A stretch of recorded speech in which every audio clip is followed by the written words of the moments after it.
Welcome to Weekdays in Wonderland from the Aloha Community Library. I'm Katie, and today we are continuing our journey into Wonderland with Alice by reading Chapter 6, which is called Pig and Pepper. For a minute or two, she stood looking at the house and wondering what to do next, when suddenly a footman in livery came running out of the wood. She considered him to be a footman because he was in livery. Otherwise, judging by his face only, she would have called him a fish, and rapped loudly at the door with his knuckles. It was opened by another footman in livery, with a round face and large eyes like a frog. And both footmen, Alice noticed, had powdered hair that curled all over their heads.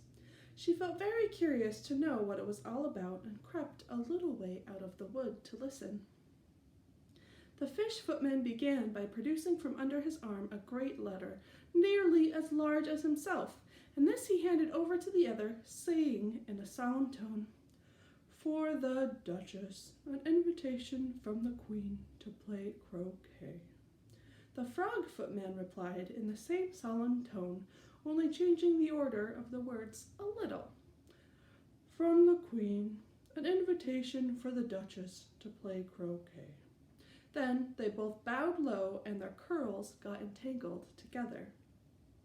Alice laughed so much at this that she had to run back into the wood for fear of their hearing her, and when she next peeped out, the fish footman was gone, and the other was sitting on the ground near the door, staring stupidly at the sky. Alice went timidly up to the door and knocked. "There's no sort of use in knocking," said the footman, "and that for two reasons. First, because I am on the same side of the door as you are. Secondly, because they're making such a noise inside, no one could possibly hear you." And certainly there was a most extraordinary noise going on within, a constant howling and sneezing, and every now and then a great crash, as if a dish or kettle had been broken into pieces. "Please then," said Alice, "how am I to get in?" "There might be some sense in your knocking," the footman went on without attending to her, "if we had the door between us. For instance, if you were inside, you might knock and I could let you out, you know." He was looking up into the sky all the time he was speaking, and this Alice thought decidedly uncivil. "But perhaps he can't help it," she said to herself. "His eyes are so very near at the top of his head. But at any rate, he might answer questions. How am I to get in?" she repeated aloud. "I shall sit here," the footman remarked, "till tomorrow." At this moment the door of the house opened, and a large plate came skimming out straight at the footman's head. It just grazed his nose and broke to pieces against one of the trees behind him. "Or next day, maybe," the footman continued in the same tone, exactly as if nothing had happened. "How am I to get in?" asked Alice again in a louder tone. "Are you to get in at all?" said the footman. "That's the first question, you know." It was no doubt Alice did not like to be told so. "It's really dreadful," she muttered to herself, "the way all the creatures argue. It's enough to drive one crazy." The footman seemed to think this a good opportunity for repeating his remark with variations. "I shall sit here," he said, "on and off, for days and days." "But what am I to do?" said Alice. "Anything you like," said the footman, and began whistling. "Oh, there's no use in talking to him," said Alice desperately. "He's perfectly idiotic," and she opened the door and went in. The door led right into a large kitchen, which was full of smoke from one end to the other. The Duchess was sitting on a three-legged stool in the middle, nursing a baby. The cook was leaning over the fire, stirring a large cauldron which seemed to be full of soup. "There's certainly too much pepper in that soup," Alice said to herself, as well as she could for sneezing. There was certainly too much of it in the air. Even the Duchess sneezed occasionally, and as for the baby, it was sneezing and howling alternately without a moment's pause. The only two creatures in the kitchen that did not sneeze were the cook and a large cat, which was sitting on the hearth and grinning from ear to ear. Please, would you tell me, said Alice a little timidly, for she was not quite sure whether it was good manners for her to speak first, why your cat grins like that? It's a Cheshire Cat, said the Duchess, and that's why. Pig! And she said the last word with such sudden violence that Alice quite jumped. But she saw in another moment that it was addressed to the baby and not to her, so she took courage and went on again. I did not know that Cheshire Cats always grinned. In fact, I didn't know that cats could grin. They all can, said the Duchess, and most of them do. I don't know of any that do, Alice said very politely, feeling quite pleased to have got into a conversation. You don't know much, said the Duchess, and that's a fact.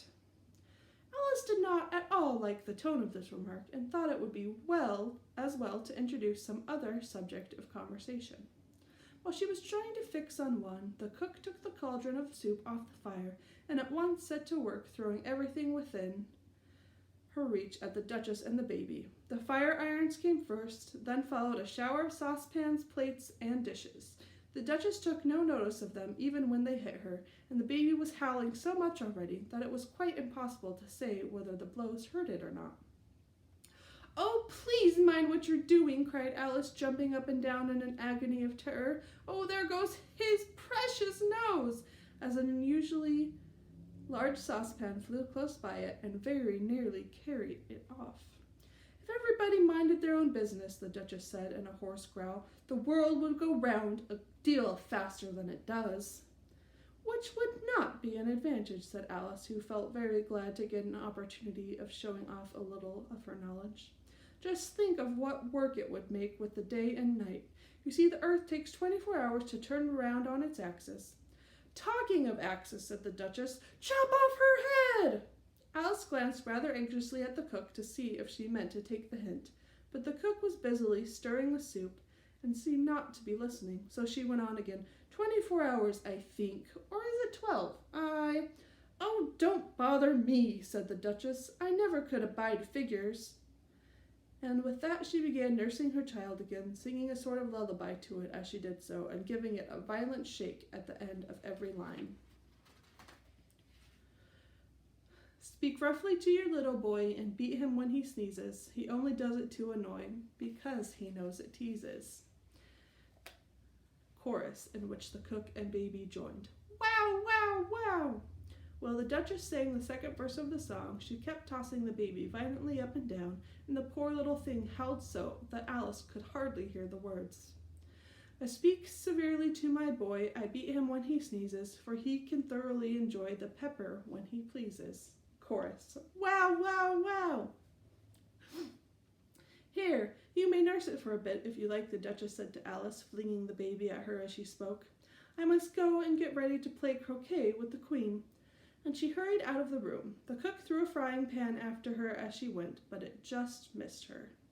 Alice caught the baby with some difficulty, as it was a queer-shaped little creature, and held out its arms and legs in all directions. Just like a starfish, thought Alice. The poor little thing was snorting like a steam engine when she caught it, and kept doubling itself up and straightening itself out again, so that altogether, for the first minute or two, it was as much as she could do to hold it.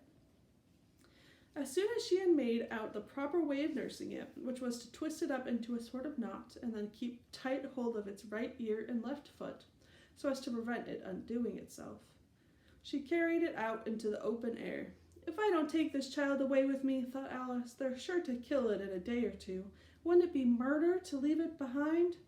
She said the last words out loud, and the little thing grunted in reply. He had left off sneezing by this time.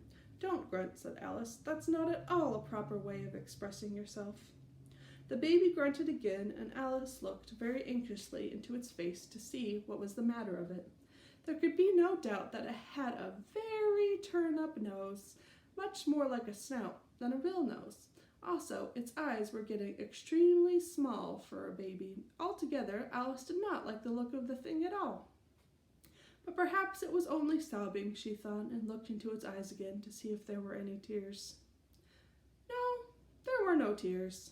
If you're going to turn into a pig, my dear, said Alice seriously, I'll have nothing more to do with you. Mind now.